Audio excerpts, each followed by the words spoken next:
Honours প্রথম বর্ষের পরীক্ষার তারিখ অলরেডি দিয়ে দিয়েছে। যারা বাংলা বিভাগে আছো তাদের জন্য খুব ইম্পর্ট্যান্ট একটা প্রশ্ন। বাংলা ভাষার ইতিহাস ও ব্যবহারিক বাংলা থেকে। এই যে তোমরা দেখতে পাচ্ছ প্রশ্নটা, নব্য ভারতীয় আর্য ভাষাসমূহের প্রাচ্য শাখার যে কোনো 4টি ভাষার নাম লিখো। নব্য ভারতীয় আর্য ভাষার শ্রেণীকরণে ডক্টর মোহাম্মদ শহীদুল্লাহ প্রতীচ্য, মধ্যদেশীয়, প্রাচ্য, মধ্যবর্তী ও দাক্ষিণাত্য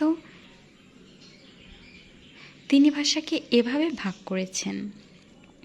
যেমন বাংলা, আসামি, উড়িয়া, মৈথিলি, মাগধী, ভোজপুরিয়া এই 6 প্রকার ভাষাকে তুলনামূলক ভাষাতত্ত্বের আওতায় এনে নব্য ভারতীয় আর্য ভাষার প্রাচ্য শাখার অন্তর্ভুক্ত করেছেন।